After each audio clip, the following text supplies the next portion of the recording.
we say we hate talking about politics, but we really don't. You and I, like, we put that mask on as in a way of deflecting, like, oh, we didn't really talk about, but we want to talk about it. Like, so, so this week has been amazing for what's happening in politics. Like, all of us are kind of watching what's happening, like wondering what's going to happen next. And it's been breakneck speed. Like, if you're a fan of what's happening, like, this is your freaking Super Bowl. Yeah, sure. This is what you signed up for. Hell yeah. Yeah. All right, so what so far has been pinnacle moments, like stuff that you were wishing and hoping for? Oh, what I was wishing and hoping for? Yeah. I mean, I just sort of, when it came to me kind of getting excited about this new administration, I gotta be honest, it was an excitement that we're not in the last administration. So anything, like they could have been like, here's Donald Trump tying his shoe. And we're like, amazing. Someone who could tie their shoe is awesome. Yeah, I didn't have any like, I really hope this happens and I really hope this happens. It was just, I'm so glad this other is not an issue and that there's new hope. So really everything he does, I'm just like, oh, that's interesting. That's interesting. And then I always follow it up with, all right, what are the haters saying? What are the people on the other side saying? Let me figure out why they're saying this. And ultimately, I keep going back to, oh, it's because there's confusion there. There's confusion. It is not black and white and, oh my God, what he's doing is so terrible and wrong. It's like, I keep saying, if you are instantly offended, you are probably misunderstanding what's happening. All right, so let's dig into DOGE, because that's been my favoriteest fucking part of this whole process, is that all of us knew just how corrupt government actually was.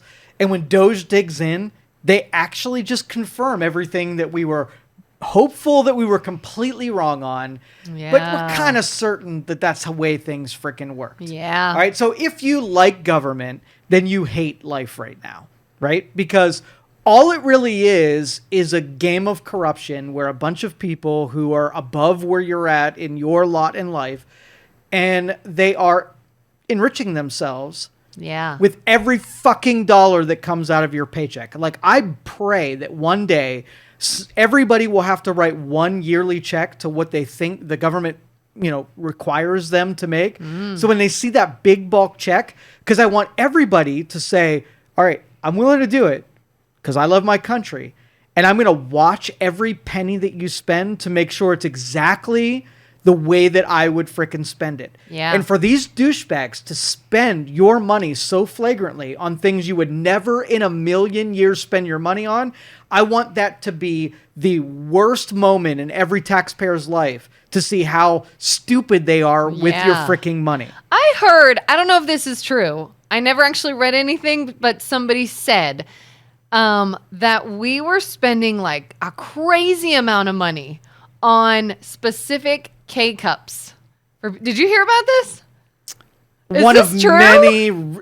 Let's not get hung up on the details. I want to honestly set the standard where the dollar, they do not take the dollars we send them seriously. And so whether or not they're buying golden toilet seats or condoms for Gaza or specific coffee, they're doing all of that and then some. Because here's what it is. Government is a freaking game. Right? Yeah. So these are a bunch of really super smart, sophisticated lawyers, attorneys. Like, they're not dumb people. Yeah. And so, like, when there is a pipeline of money coming in, all they're really doing is doing two things. How do I get more power? And how do I get more money? Okay? So if the negotiation is where they can take the keys to the treasury and direct some of that power or money to something that benefits themselves, 100% they're freaking going to do it. And what you're seeing with everyone who's shouting and screeching about that's coming to an end and that Elon Musk is pulling the worst power play and everything that they've been doing for the last 20 years, they're a little bit pissed off. It's the Epstein list to a higher magnitude, right? Yeah. You know you're fucking guilty. You know every taxpayer is going to fucking hate you. And if anybody brings any of this to light, you're going to look stupid. You're going to be embarrassed. So we better make everybody who's about to out you. So, okay, so let's just say you're cheating on your husband, right? Okay. You're cheating on your husband. Yeah.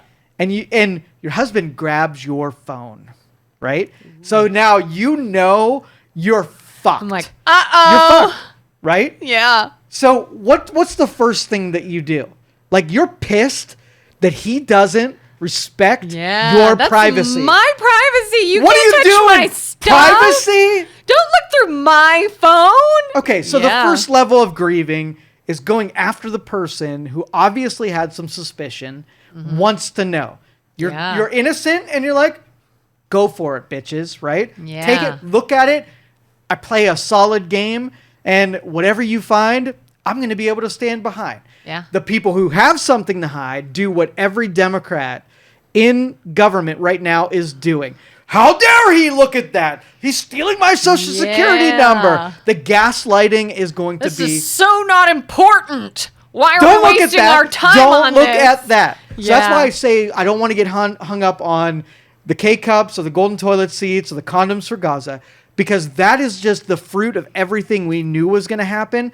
This is the first government agency that we're looking at. There are 200 plus government agencies. You don't think that there's some dipshit who slid some kind of taxpayer funded nicety in for themselves that isn't on the tail end of this. So all of you bitches that are opposing it, it makes me want to dig deeper and harder to out every one of you motherfuckers. I know. That's why, like, every time I hear somebody up in arms about something being done, and I'm sort of just, on a regular basis, blindly going along with it. All right, what are we doing today? And when I see somebody like, this is ridiculous, this is stupid, this is awful, well, let me look into it. And I went, oh, thank God I looked into it, because now I'm really thinking that this is fine and this is okay and this is necessary. And it's so hilarious when you hear these other people, like these big Facebook people that are all ticked off right now. They're like, they're so stupid and Musk is so dumb. And I'm like, Musk is the dumb one, not you, not the keyboard warrior. And that's what I'm saying. Like, it would, the analogy of your husband looking through your phone and you putting up a big stink that makes a suspicion higher because now you have something to hide.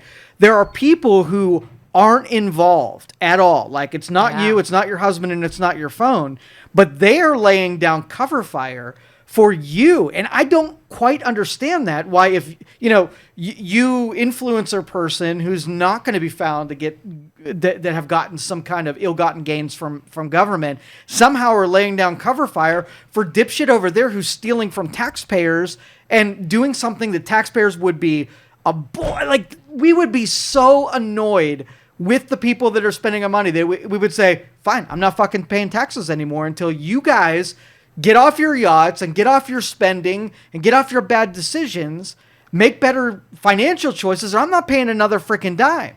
And another thing I don't get is, it's like the same group of people that keep saying the rich are getting away with something. The rich are not being fair, and they're not paying their fair share, and they're getting all these benefits. Then why would you complain when people are actually getting looked at and the money spent truly is getting looked at? And if we are wasting something as a government, let's look at it. But it's like, oh no, my argument is only for when I want someone to win. When it's the person I want to be in control. When your person's doing it, nah, I don't like it then. Yeah. Well, in business, we see this all the time. Like, we're competing with companies that are getting pipelined government funding, and they don't have to actually do anything. They can sell a product and sell 0 items, and because of the government funding, they don't care about matching payroll, meeting payroll and doing marketing and all the other business stuff, because they get a pipeline from the government that's keeping them afloat. So that's inauthentic. Those people do not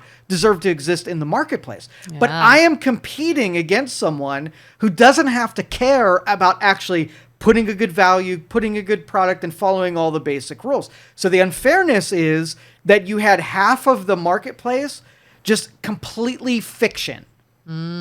Yeah? So, like Politico, for instance, that came out yesterday, that somehow they looked into their bank account and all of a sudden they can't make payroll. Why? Because the government shut off funding, and all of a sudden the money that was coming in under these fake accounts. So the government was going into Politico. I didn't hear about this. So you know who Politico is? No. Okay, so they are basically, they actually are media. they have a seat in the press pool, right? So they're like the New York Times, and they're an online media source, and they've been really heavily skewed to the Democrat liberal side. Okay. Right? And here what the government was doing is using U.S. aid to send subscriptions, I think 1,600 subscriptions to their website, which created a revenue source for Politico so that they can completely operate. And Trump shut that down. The subscriptions disappeared. The revenue source is gone. All of a sudden, Politico isn't they're not buoyant in the marketplace anymore. They can't operate because they were being completely supported by the government. They're not actually making money off of what they do or what they produce. It But was think just about a government-funded entity. Think about every media source that had to sell advertising, get subscriptions, that had to do a legitimate way, was competing against Politico that was being supported by freaking government. Yeah. This just gets better and better. But what happens to competition in the United States when all of your competition who had a pipeline to government money disappear? Now we can go into the marketplace and actually do our fucking job and not have to compete against people who were inauthentic. So yes, that's the good thing. But how did the government get the green light to support a media source that was liberal and be able to spend the money without having the oversight of Republicans that would probably say, yeah, that's a fucking bad idea, and it's not fair, and it's not something that government should. So there's a million of these little direct pipelines to people who half the people in the United States disagree with. They got money for the sake of it. I take a guess how that happened. How did that happen? Because I bet they bundled it in with something that sounds good and is beneficial, and the people kicking puppies law, right? We have to bundle it in with the law that says you're not allowed to kick puppies, and then that way, if you want to end this, you're gonna look like a monster. Yeah, it was U.S. aid, by the way. So if an agency that is supposed to aid other countries, whether it be charitable, medical, like helping a country that just can't get their shit together, and sending money to them, everybody feel good about that, right? Nobody wants to kick puppies. Everybody wants to help the AIDS clinic in Sahara, Africa, right? Yeah. But then you're funding Politico under the U.S. aid thing. All of a sudden, it's not U.S. aid thing. Its banner has been compromised, the veil has been pierced, and you're no longer U.S. aid. So, and here's most of the the Democrats who are just now like, the medical clinic has to close down. You fucking did this by wrapping up the Politico funding in with the AIDS vaccine funding. It's your fault, you fucking liar. And that's why I get so revved up, because we touched on this a couple shows ago, where people want to get so mad and up in arms about the potential of something good being frozen or paused or whatever, and oh my God, how can this current administration take this aid away from people and these benefits that are so needed? But nobody's talking about the anger towards the person that put the bullshit in, so that we have to pause something that might be good or needed. You did that on purpose. When you wrapped it up. Like if I took my baby and crib, right, everybody would acknowledge that that's really something that, it's sacred. Baby, crib, mothering, the whole thing. I put a 9mm and I hide it in the crib, and all of a sudden I've wrapped something that I don't want. I basically, manipulated the fact that you would treat it that way. And now all of a sudden the baby and crib is part of the hostile engagement. Yeah. So who's at fault? Somebody taking the crib serious because you wrap the shit in the baby and crib? You take a school and hide nuclear weapons in it? So who's the asshole? The person that wrapped it or the person? Because now, if you're like, oh, this doesn't work, you got to get the baby out of here. How dare you reject the baby from a crib?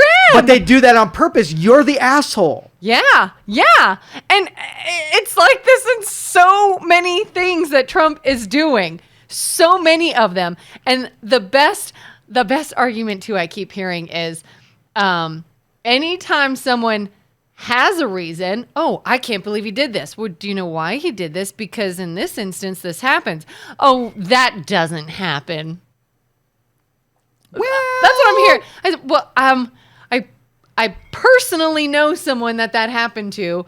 I bet you it's thousands, if not more cases. I bet that doesn't really happen. It's fear mongering. I'm like, oh, okay. Well, we'll see. It's a really bad time for reasonable discussion. Like, you almost have to get through this portion of it, have all of the devastation as he unwraps the kicking puppy dogs with the stuff that is crazy. Because literally, we're on the third agency of audit. And when it comes to audit, so do you kind of know the hierarchy when things, or the chronology of when things are going to happen? Not really. All right. So right now it's USAID. That was the first one, because that was basically you go into prison and you punch the the strongest guy in the prison. That was USAID, right? Okay. He was probably the most amount of fraud, the most amount of waste. So this is your example set. Then you're going to go into the Department of Education. You're going to go into the IRS. There's 200 of these agencies, and one after another, they're going to be audited. And I hope they're audited with the same kind of recklessness that the IRS would hold you accountable for. Let's just say the IRS came to your door. Yeah. Are they going to be polite?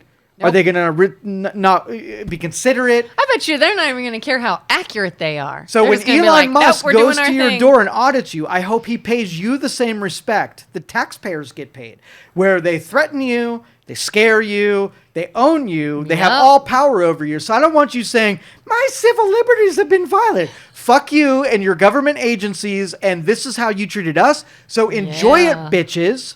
Yeah. So, all right, so that's Yeah. number one. Government agency unraveling with the kicking puppy dogs and everything that comes along with it, holding accountable the people that wrapped the banner around the noble thing with the things that are not as noble. So Be that's number mad one. at the people that put the non-noble things in, not the people that have to stop the good because of them.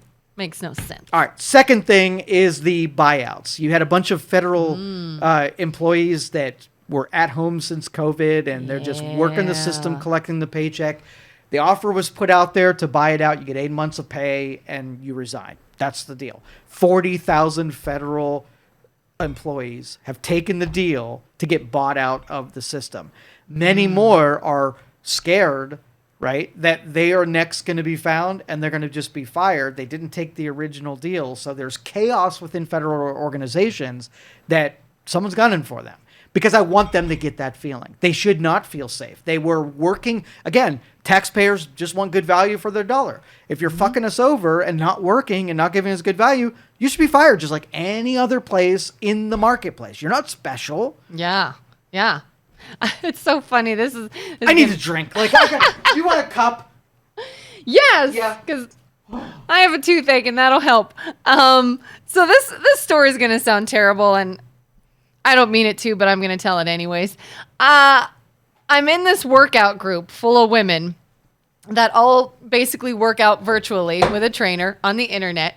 And a woman, we're in a Facebook group together to support each other.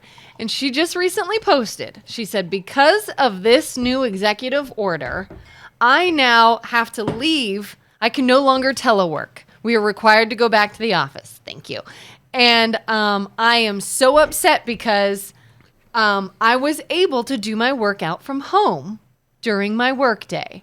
And she said she did say she was allotted a 30-minute lunch break. All the workouts are 30 minutes-ish. And now I'm afraid I won't be able to get my workout in anymore. And she says my hours are 6:30 a.m. to 3 p.m. with an hour drive. And I'm like, so you get home at 4 p.m. And I said, why don't you just work out after work? Like, heck, work out after dinner. Make it before bed. You'll sleep great. That's what I do. Well, I'm afraid I'll be too exhausted by then. Yes. And I said, this is exactly what we're dealing with. It is possible. Lots of people do it. Everyone you know has a job that is all day long, plus outside of work responsibilities, and they still handle all their shit. But it's like, oh no. Look at what he's doing to us. We had the good life, and now we have to actually, I don't know, work hard or manage some responsibilities, and we're all just supposed to be like, what an evil bastard for doing this to people. Those people who defend the drugs they take and the work from home, like how...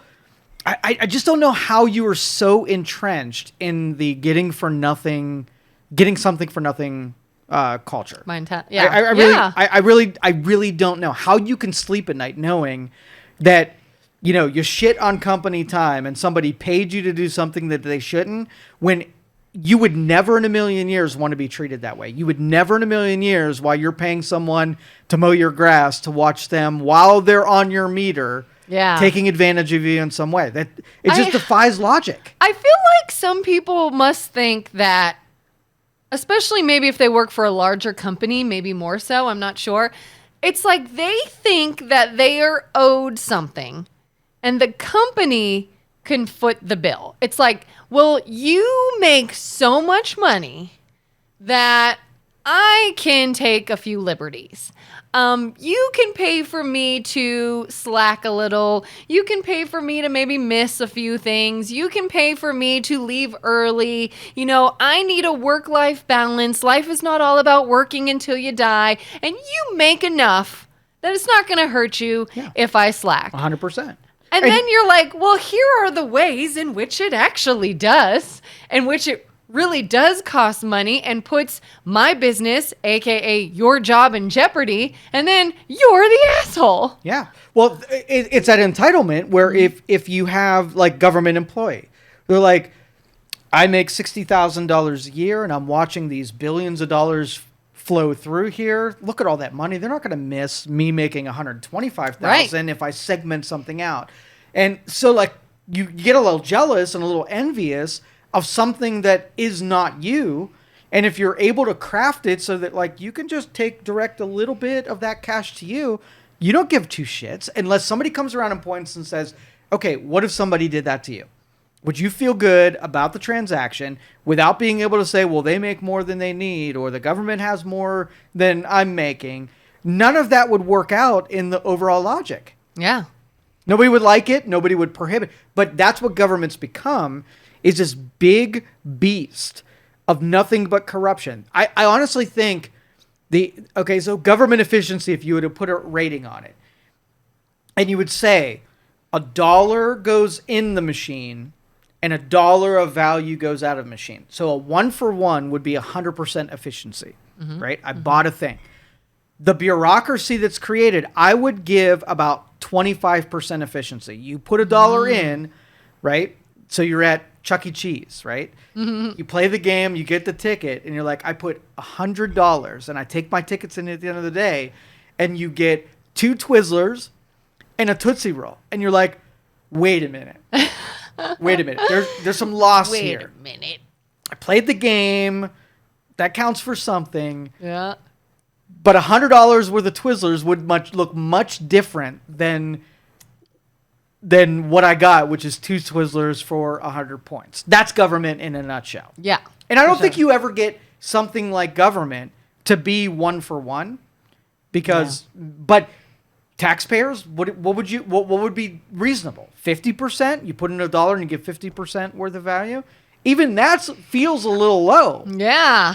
I mean, if somebody flat out told you, here's this entity that you will pay into for the majority of your life, and you'll get maybe half the value of what you pay, you'd be like, no. What? Yeah. But think, Social Security and Medicaid, all of these things that we put massive amounts of money in, and somehow we don't look at that and say, I got fucked over by the government. If I would have... And what are we doing with the rest? That's right. If I put massive amounts in, I'm only seeing this much back. Where did the rest go? Don't worry about that. Don't question it. Because if you do... Those are our politicians that are getting fat in the bank account and fat on the power trip that are now opposed to digging through and looking to see where all that shit's coming from. And with every line item that you're seeing is just an acknowledgement that everything we feared about what government is actually happening and true. And I want politicians, both sides of the aisle, to be 100% pissed. I want them, even if they knew about it, I want them to feign outrage. Like, condoms for Gaza? What? Politico?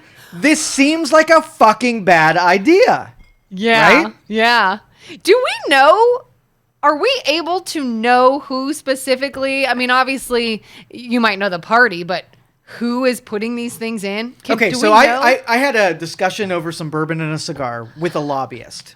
Ah. And the lobbyist told me exactly how it works. Okay. And so I'm going to share with you what happens. So people who run for office, their main obligation is to get reelected, elected, and then reelected. Mm-hmm. And so they put a lot of emphasis on being electable and having enough money to be elected. Okay, so let's just say I'm a state senator and there's a budget coming up and we're going to vote for it. What my obligation is, let's just say I have manufacturing XYZ. And I'm like, dude, I need some campaign contributions. I need to be elected. And manufacturing XYZ, like, we can funnel you $20 million for your campaign. We can get it to you. Legally, by the rules, $20 million. And then Senator says, well, what I can do is I can put in $40 million worth of really sweet deals into the next budget that comes in. Everybody's freaking happy. The budget passes. There was a line item for XYZ company.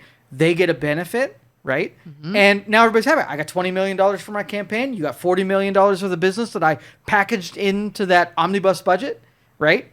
That's how the system freaking works. Yeah. So think about all these sweet deals that just accumulate over every senator, every congressman, both on the federal level and the state level, that package in ways of continually getting elected to office, right? There's millions of those sweet deals. So when I'm picking out Politico, like, I want to unravel it and say, how did that come to be? Who put that in there? Who benefited from that? Who got the sweet deal out of it? And now we root it out, but guess what happens?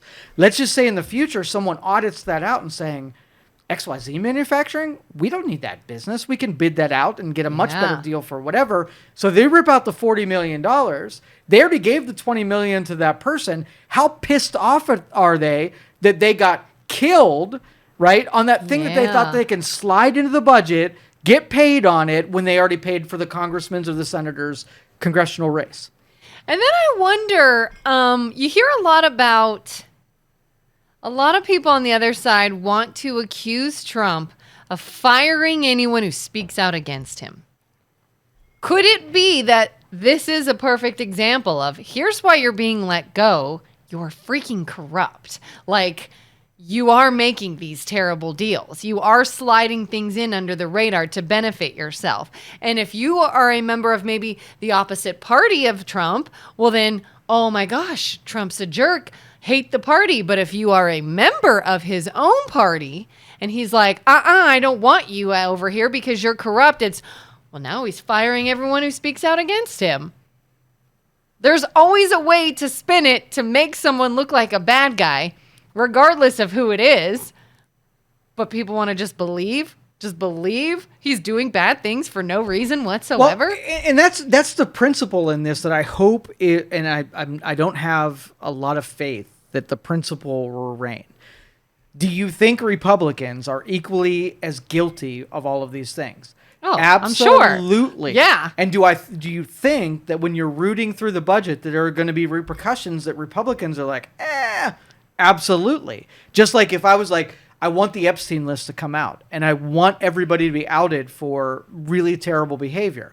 And do I know Democrats, Republicans, and everybody else are going to be on that list? Yes. The principle says, who gives a shit? If you are guilty, I don't care what party you belong to, you deserve whatever's coming to you. Mm-hmm, right? Mm-hmm. So do I think that Trump with the vindictiveness and is going to go after his rivals first? For sure. But I hope in the end that it's not limited to just people who are friends versus enemies. Yeah. I hope it's freaking everybody. When we clean up government, like if you're trash, I want you to be taken out. Yeah. I mean, like I said, I keep hearing all these people saying he's getting rid of people. Even anybody who speaks out against him, he gets rid of. And all that says to me is, well, what did that person do? All right. So here's the real deal. Elon Musk is going through budgets. One day, the contracts that he has with the federal government where he receives subsidies from the government is going to be under ridicule and suspicion.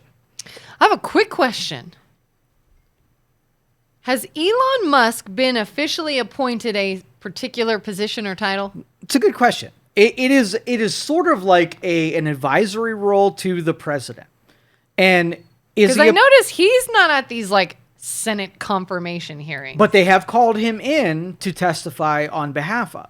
So it'll be interesting to see what formal office, formal position that formal role. Right.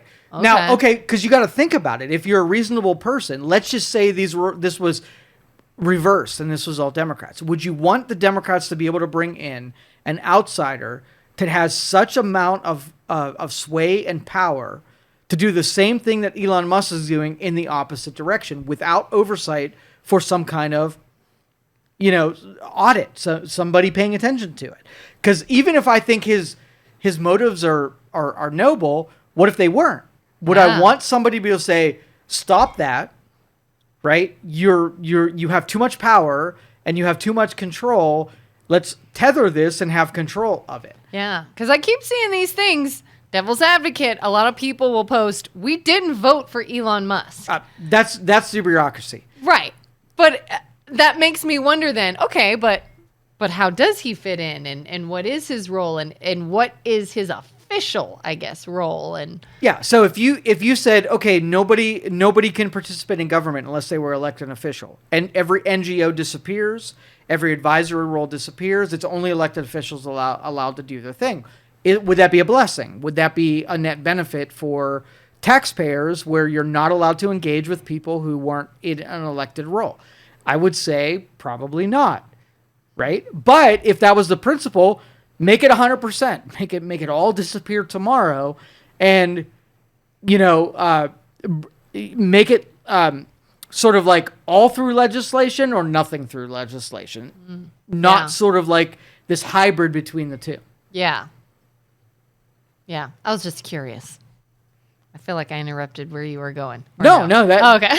No, and that's what I'm saying. Like, what kind of oversight when Elon Musk gets up to the Tesla deals? Can he rule objectively against a company that he has interest in, whether or not it be SpaceX and the Starlink satellites or Tesla or whatever? Like, he benefited a great deal from government subsidies. The government wanted to do, electric cars.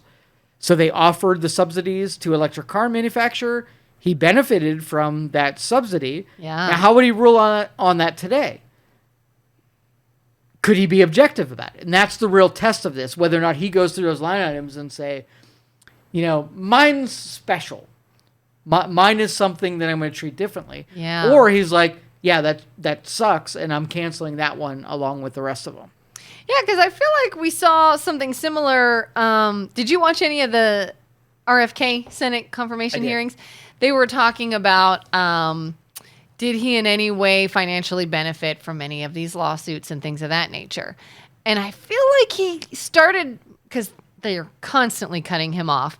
I think he said something like any money he made, he donated or he gave back or something. Do you know anything about this? He separated himself and took sort of like the financial enrichment to his son. Oh. So if he were to sue somebody, the son is sort of like the beneficiary. Yeah. Oh, okay. I don't trust that either. I did not hear that. So, and that's the thing. Like, if you have a litigious environment where suing is the way that you get stuff done, and I go after Pfizer and I sue them for manufacturing of some kind, well, the lawyers are going to make a bunch of money off of it, and it's just as much as a corrupt business as everything else. So you almost have to like relay the playing field, and what is litigation? What role does it play in policy? Like, do you want Pfizer to play a certain game and protect them? So if you want them to go out there and innovate in certain vaccines or whatever, and they won't do it if there's litigation involved, but they will do it if you protect them from litigation, how much of that do you want to happen? Well, that would be a reasonable argument to have between two objective people. But I don't think we have the ability to do that, because you're going to take a hardline policy or a political approach on it one side and same on the other. So there's not going to be a dialogue that's capable under the same, the current climate. This is not really off the subject, but sort of a sidebar question, just out of curiosity. Yeah. Because we were talking about RFK's Senate confirmation hearing. During that, he was being questioned by Bernie Sanders, who was talking about, they got on the subject of taking money from... Pharmaceuticals. Yes. Yeah.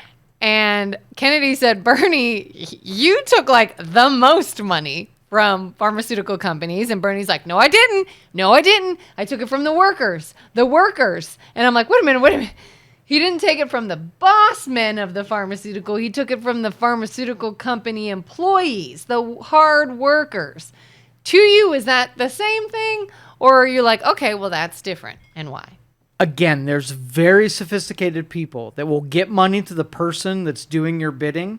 Yeah. And whatever way is most palatable for voters is the way that they do it. So that if it's a truth that people who are in that industry support Bernie Sanders for the, sort of like the policies and whatever that he presents, it's all the same to me. Yeah. It really is.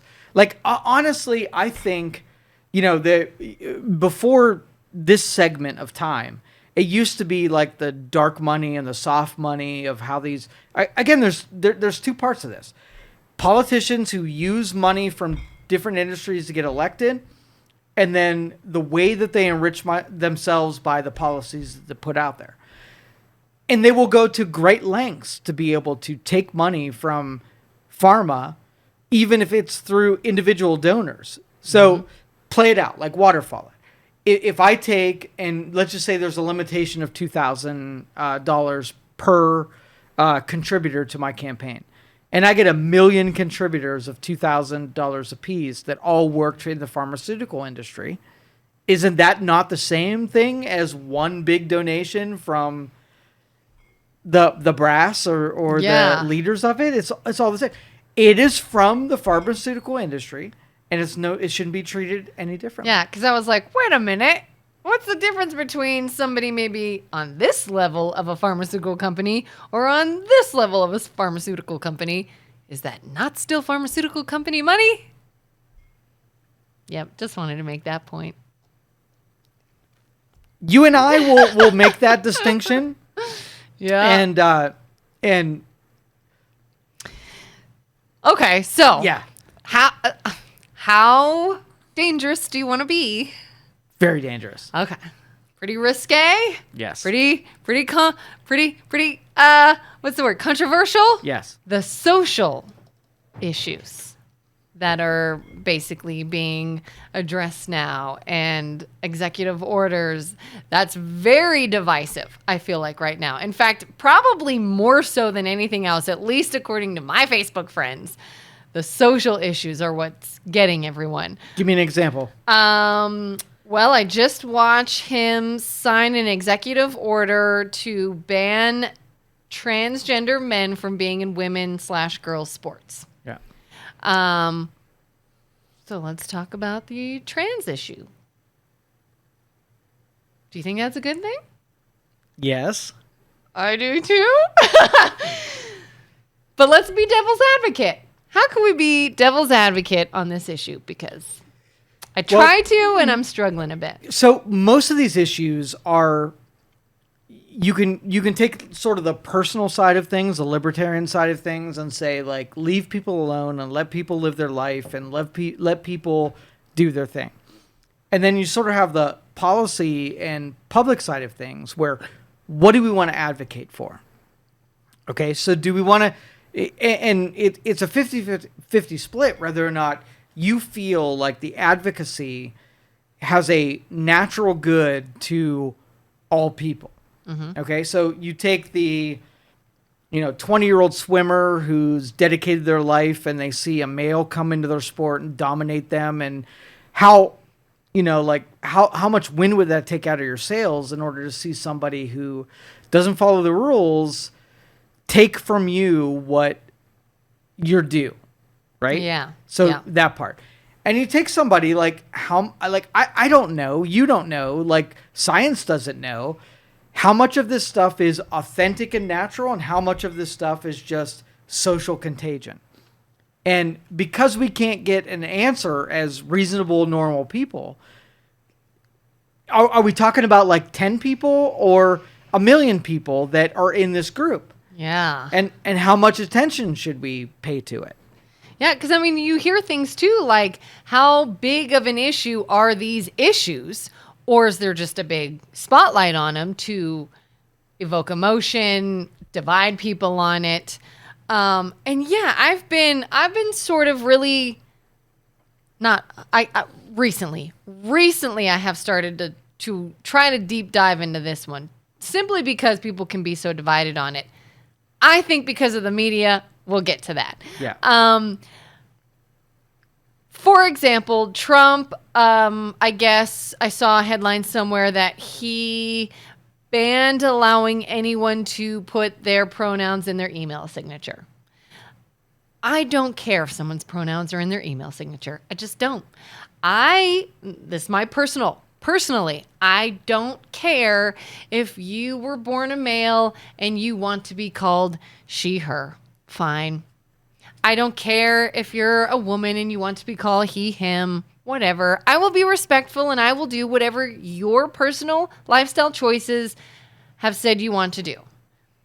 But where I think this argument gets a little off the rails is, and I've talked about this before, gender and sex are two different things.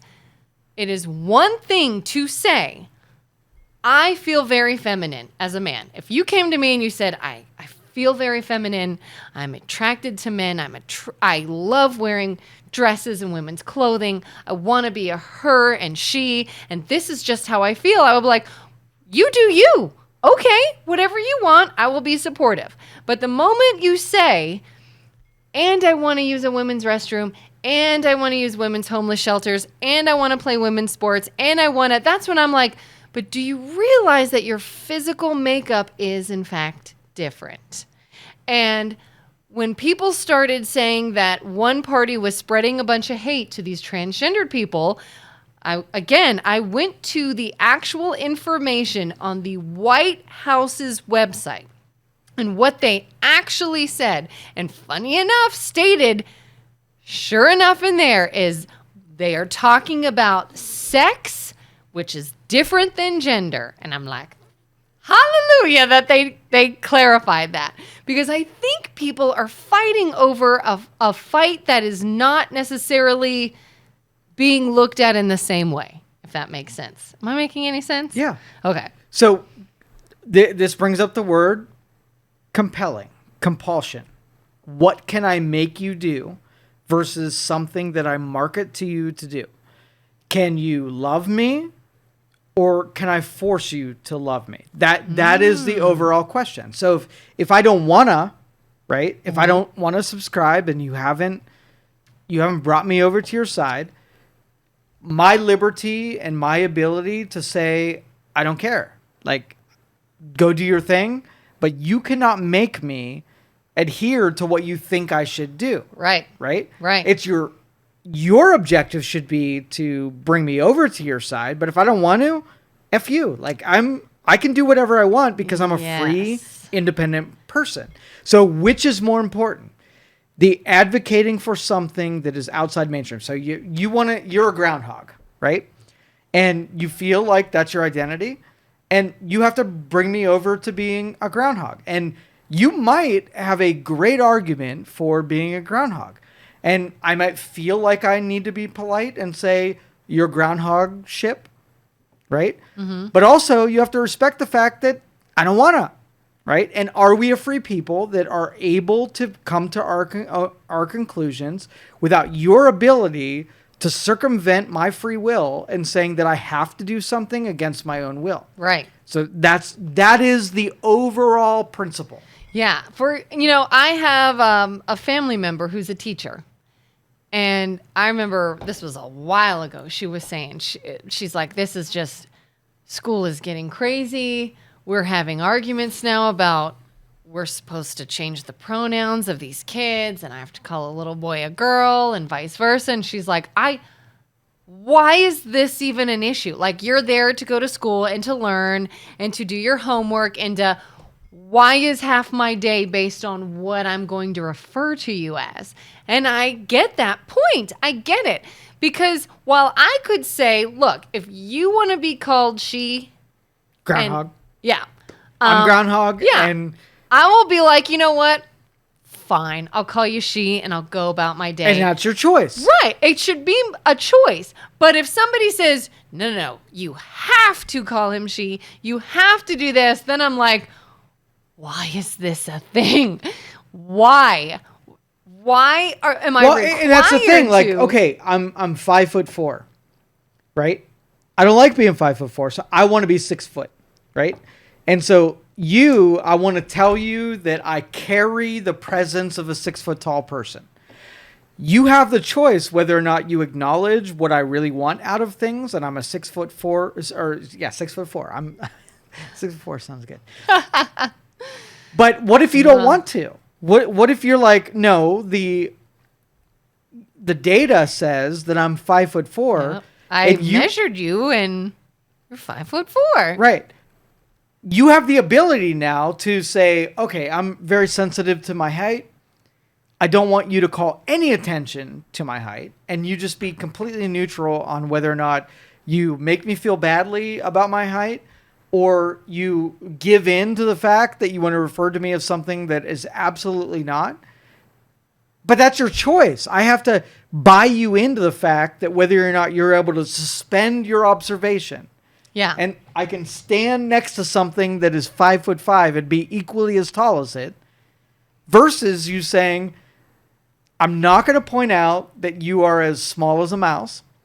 But I'm also not going to point out that you're super tall, Joe, and you're looking very, gravitationally, right? Like, yeah. That's your choice. Yeah. Like, who's more important? Me wanting to hear that I'm tall, or your observation that I'm not? Yeah. Which is more important? And the reason I think that this is so important is it's such a slippery slope.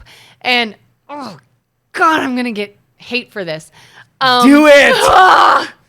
I am a nice person, dang it. Okay. Let's say we do nothing with DEI hires and we let everybody have their rights to be whatever they want to be. I go to apply for a job. You're a business owner. I'm applying for a job, me as I am. And you're like, listen, you're very qualified. I'm sure you'd be great at this, but I am actually required to hire so many minorities. I have to fill a quota, and so I'm sorry, we have to pass. And I say, that's okay. I identify as a minority. I identify as another race. So, problem solved. Check the box. Yeah. You're hired. Oh, well, good. No problem here. So then that's not fair to the people that think those were in place for a reason. And this is my point, is do you not see then how this it's not even helpful to you. It's not. And all people want to see is you're a bad person if you oppose anything that we like. And they don't even want to hear any issue like, do you not see though how it's not really benefiting you? It's not maybe always in your benefit or something you should like. Here's another view on it, but you're a bad person if you even question it. You can't even question it. You can't even ask, well, can I maybe talk about your experiences with this so I can make an educated decision? Don't even ask. You get yelled at. That's what I think was a huge issue in Trump being elected in the first place. So I'm 5'4". I applied to be a Cleveland Cavalier, right? I'm probably going to be a disadvantage over the 6'8" people who are going to be guarding me. Yeah. At what point should my obvious physical limitations disadvantage me? On the hiring process, we're like, yeah, Joe, like, come on, dude. You're not going to do well. Can you jump really high? Versus, You're like, no. like maybe a month into it, and it's been proven that I can't jump enough, I can't guard enough, I can't shoot enough. I'm just not cut out for the Your thing. little legs can't run fast enough. Can't be fast enough. Aw. All right. So as much as you would want me to work out, and I'd be the next Spud Webb of the Cleveland Cavaliers, if I didn't pan out and I didn't hit all of the metrics that make me a good forward or point guard or whatever, you would expect that somebody would say, we were willing to give it a shot. We took in somebody who was 5'4", but they just couldn't do anything that we needed them to do. We have exact objective. So if I want to have sort of like a DEI type of philosophy where we want to see if somebody can measure up, give them a shot, but then have the data support to say, yeah, you didn't measure up. You got 0 points and we lost because you were on our team. If I was dispatched because of the merit of what I was able to do on the court, I could accept that because any person could have measured me with the same measuring stick and I would have failed in its entirety. So I don't disagree with DEI. I disagree with after DEI has made some kind of assessment and they're wrong being able to say DEI got someone who wasn't integrated to be integrated, but then were cast out when they didn't live up to the expectations of what the job entailed. Yeah. Reasonable people could say that, right? Absolutely. I like that. But no, you're a bad person for even suggesting that. That's terrible. Yeah, we need to talk about media, speaking of bad people. Go ahead. Oh, my gosh. So we talked before about I got real annoyed when I started seeing headlines about Trump, quote, froze assistance and Trump, quote, paused assistance. And whether or not you want to believe that there's a difference there, there is a difference there. And so I'm seeing more and more about the way media spins things and divides people because of it. What did I see recently? Oh, I saw one, and it's not all one-sided.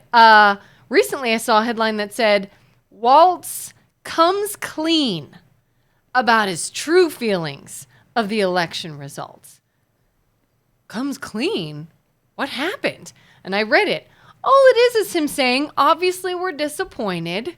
This isn't the outcome we wanted. We're pretty exhausted. We're going to recoup and get our bearings and, see what we're going to do. It was something you would absolutely expect him to say. But the headline read, comes clean. Does that not insinuate lying, manipulation, something more juicy happened? And this takes me off to no end, is the game the media plays to invoke emotion on people, to pin people against each other because bad news sells and they can make money off of it. I honestly think it's worse than that. Because I think, like, we'll use Politico as our example. Let's just say you are Politico and you're subsidized by the federal government. So the people that pay you, right? So let's just say I'm Bernie Sanders and I take pharmaceuticals. To say a certain thing is advantageous.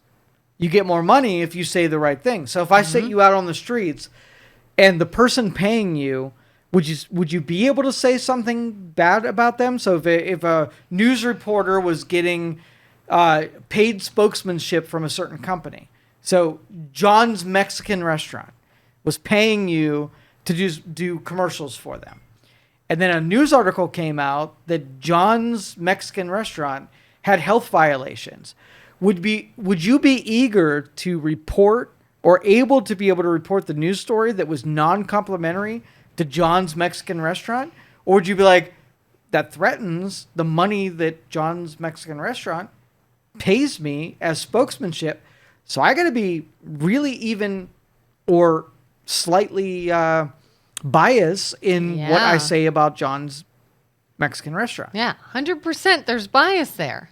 So if the government was paying news organizations, would you not think that news organizations would say, here's the status quo. Here's what we're going to report. Here's what we're going to say about the people who are freaking paying us. Yeah. Versus news organizations that are beholden to the viewership, and those are the people who are most important, telling the actual story and whatnot. Yeah, absolutely.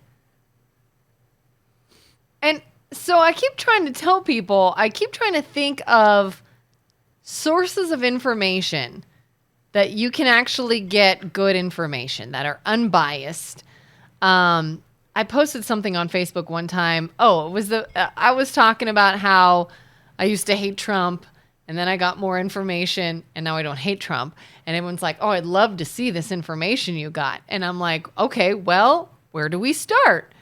To me, it's things like podcasts, unedited, uncut, long interviews of the person, and you hear what actually comes out of their mouth. You hear the context in which they said something.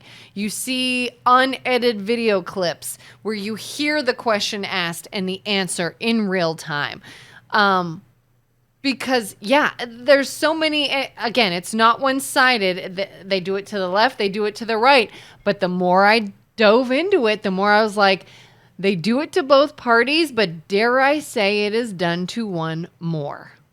Because if you take someone that is very outspoken and not afraid to speak and will answer a million questions versus someone that sort of stays quiet, who do you have more material to work with?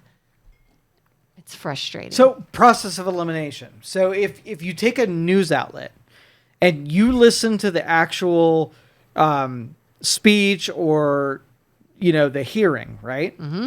And then, so what was said. You were there. You watched it. Yeah. But then you were able to take 10 news sources and be able to say, this is what they said about it, this is what they said about it, and this is which is most accurate. And you just take the news source and say, all right, well, CNN dressed this up a little bit. And the people who didn't bother listening to the hearing, I would never in a million years trust something that they said. They obviously have an axe to grind. Yeah. So you strike them off of your list, and you keep striking off of your list people who can't be objective or accurate about what they reported. And then you're left with a very few. Like, I'm not saying Republican and Democrats are any different. They both do the exact same thing. But there are trusted sources, authorities, that will just give you an unvarnished, like a real look into what was said. Yeah. And you're like, this is what I heard, and this is what the news outlet said. This is the most congruent to what actually happened. I'm going to give you 2 points for accuracy. Yeah. And so you eliminate 99% of the people and what they said, their account for what actually happened. Yeah. And that's how I literally this past election year just started checking people off the box. I used to watch. All right, check them off. Who don't you trust? NBC, the Today Show. Why? Because I like RFK Jr. And I've heard RFK say 1,000,001 times, I am not anti-vax. My children are vaxxed. I'm telling you, get a vaccine. If it's good for you, if it's whatever. 100 times I've heard him talk about vaccines and his stance on it. And the moment I heard an NBC Today Show reporter say, anti-vaxxer RFK Jr. says, I went, you're out. NBC's dead. Don't trust you. Next. Fox News.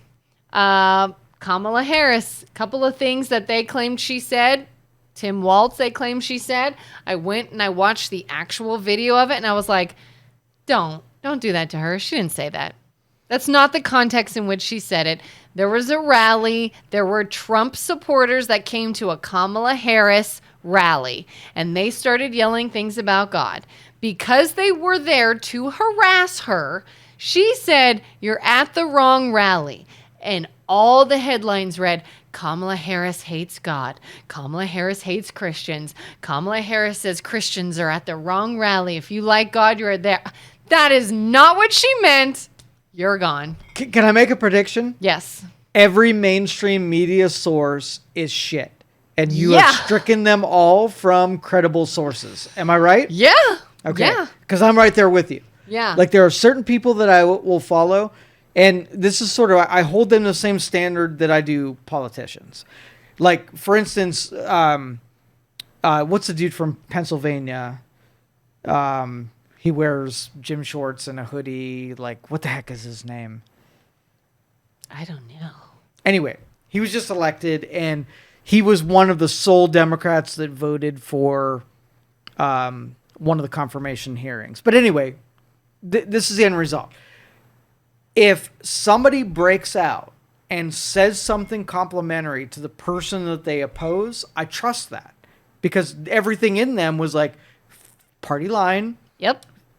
narrative, follow it, or you're ostracized, right? Yep. So anybody who breaks out and says something, and you know, like if you had a confirmation hearing and a Democrat came up and said, you know what, I respect your XYZ, that would be more meaningful than a Republican who's on your side saying something complimentary. Yeah. I mean, during RFK's Senate confirmation hearing, people like Bernie Sanders and a couple of others started off saying, all right, I'm with you on this. I agree with you on this. I think we can work together. I just need more information on this. And then they don't let him speak. That's when I'm like, there you go. Like, you were good. You were open-minded. And it's not one-sided. It could have been a Democrat person sitting in that seat, whatever. When you say, here's the points I'll give you, here's what I like, I have more respect. But I need a little more, fine, I'll respect you. But then without even hearing an answer goes, nope, I'm like, oh, there you are. 100%. There you are with your own party for no legitimate reason. Yeah, and that's how I would train AI, is that if what I know about you, you are critical or supportive of, like, I'm going to discount the information because I know why you did that. If you step out and you're like, hey, this is something that I'm going to take heat for, but I'm going to say it, that is really the only thing, you know, of actual value that you would have to say. And, you know, so much of that, like Supreme Court, Congress, Senate and House, like, you know, the complimentary thing or critical things, like 95% of the stuff I discount is like, you said that because you're a team player, not because that's how you actually feel.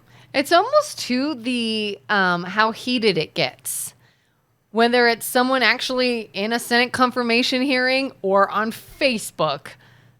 First of all, the moment somebody starts name calling, you are discredited for me. Yeah. You clearly have nothing else to back your stance up, and now you're resorting to name calling?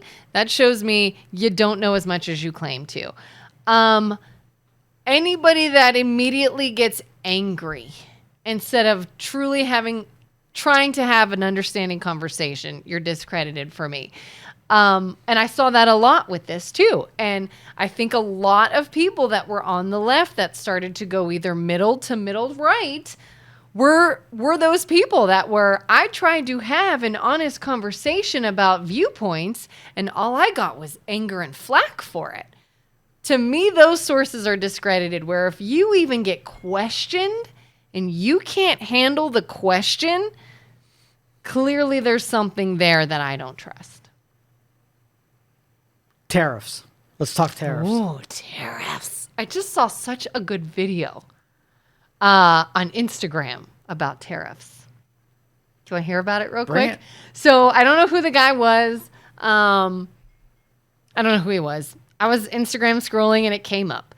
And he brought up tariffs. And he said, which I noticed during all of this, is a lot of people are concerned, obviously, that a tariff is going to raise prices for us. So really the tariff is what? Paid for by the person who the tariff is attached to, correct? Mm-hmm. So we put a tariff on ABC Company. ABC Company is paying that, not you. Where it gets a little hairy is, okay, well, ABC Company then raises its prices to you. Now you're seeing the hurt of the tariff. But what the tariff also is a bargaining tactic. And I feel like we saw this with Canada and Mexico, is we're going to have this tariff issue. People are getting up in arms. They're not comfortable. All right. Let's sit down and have a conversation, and let's put the tariffs on hold and let's start working together. Bargaining tactic. What do you say? So tariffs are sort of like a translator as far as I'm concerned. So let's just say we'll use a rare earth element, right? We need to put in our batteries, and we buy a lot of batteries, right? Or a call center. So I can go to India and buy call center access. Call centers paying $3 an hour to the person behind the phone. United States, $20 an hour for the phone, right? Mm-hmm. And so if I'm a company and I'm shopping with a completely different rule book where we can't pay someone $3 an hour to do call center, who am I going to go to? So I go to call center, it's $3 an hour. It might not be quite as good, but my total expenses are $1 million. United States call center costs more money, but it's $10 million. So as a company, I'm going to buy from the one that only cost me $1 million. And then when you buy my service, call center is built into my overall product. It's cheaper, right? Mm-hmm. I'm not hiring United States employees. I'm not following United States guidelines. So all of a sudden somebody says, okay, call centers, I'm going to equalize it. I am going to make the tariffs so that India call center and American call center are equal in value, right? Mm-hmm. So now it costs me the exact same thing.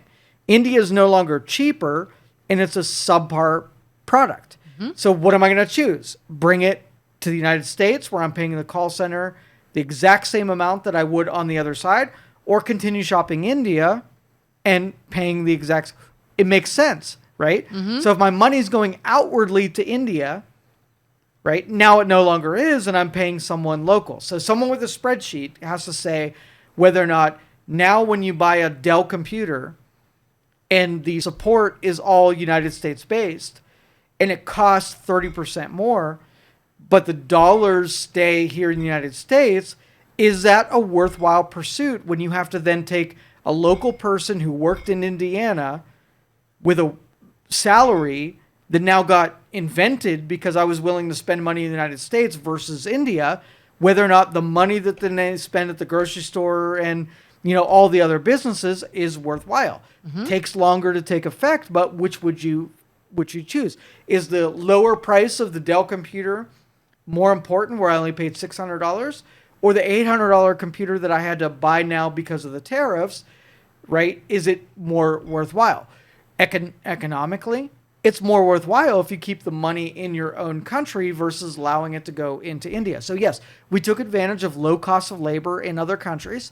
And if we use tariffs to be able to disincentivize spending money in another country that might not ever make its way back into the United States, it's a long-term goal. But what's so frustrating is all that information, for some people who actually look at it will see that.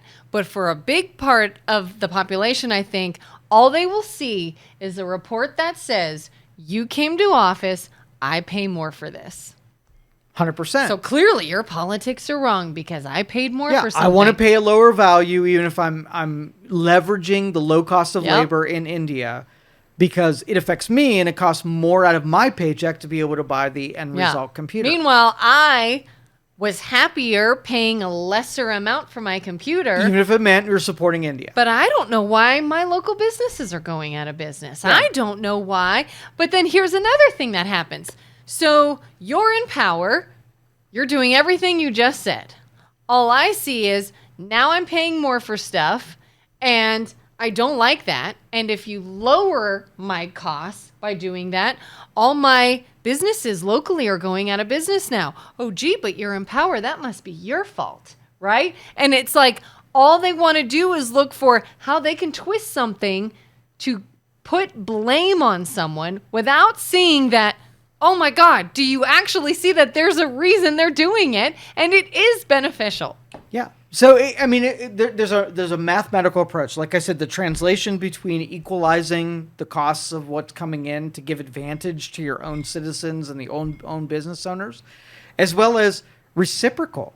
Like, what are the other countries doing to protect their own industries? Like, if Canada is charging us 300% tariffs, should we not charge the same kind of translation that they are to protect their own industry? Mm-hmm. And, you know, like China and Canada and Mexico have been really skewed, where we've been making almost free trade to them, but then charging high tariffs to our goods coming into them. So like this is sort of like an equalization where nothing's going to make mathematical sense because it never has. We've been the giver and they've been the receiver. And so when you flip those odds, it's going to feel like there's some meanness happening. Almost like you're going to give me a loan and I'm going to charge you 0% interest. But when I make you a loan, you charge me 20% interest. When I'm like, kind of unfair, I'm going to charge you 20%. If you just took a snapshot, I'm increasing what I'm charging you 20%, only making it equal to what you were willing to charge me for the money that was coming the other direction. Long term, it's just fairness that, equated there. But in the short term, I raised 20% on you and it's going to cost you way more money now than it did yesterday. And here's, even going back to the media thing, here's where I get so freaking annoyed at the media is in instances like when Trump struck a deal basically with Canada and with Mexico. We as a country are clearly so divided right now. People are fighting all the time depending on what side of the aisle you're on. And then once again, you see these headlines like, oh my God, what was it? Mexico or whoever bending their knee, submitting. They submit to Trump. They blow. Why can't we just say, oh, we struck a deal. We're working together. We've got more border control help now. And we've put this off because we're all in this together. No. Why would we have headlines that show that we're now going to work together and we've reached a deal and it's going to benefit both of us? And no. It's got to be we dominated that country. They submit to us. Why? So that we look like assholes and continue to divide people. That drives me insane. Maybe one day. Yeah. How about eggs? Yeah, eggs. What's your feeling on eggs? I don't really know what's going on with eggs. I'll admit. I just read somewhere somebody said somebody posted something that eggs are an issue because we have fewer chickens because Biden had them killed? Yes. What is that? What happened there? So leading the last couple months of the Biden administration, bird flu was the next thing, right? Okay. And so the position that they took was to eradicate something that had the potential to spread to human beings with bird flu, right? The next pandemic. So they had chickens slaughtered, which meant that less chickens to lay eggs, which created scarcity in something that we all purchased. But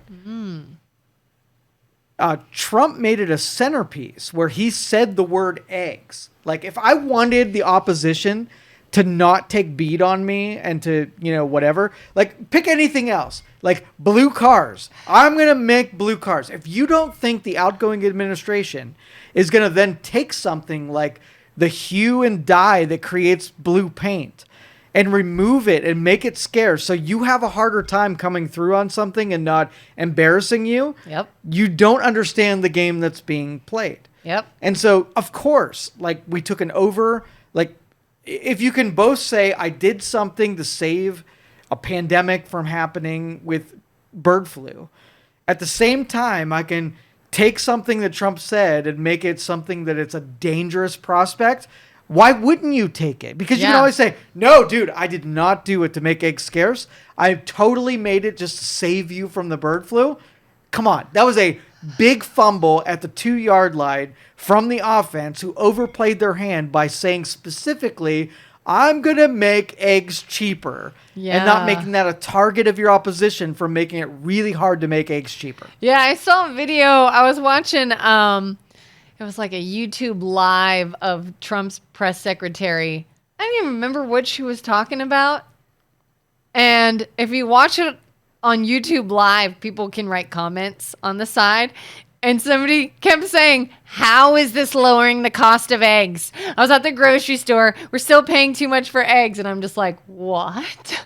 That's not even, and it's like that is people's main thing right now. Well, but it's the contagion of it. If you said right now toilet paper is going to be scarce, you would have trouble finding toilet paper because people would go and buy cartons and cartons and cartons of toilet paper because you fucking brought it up.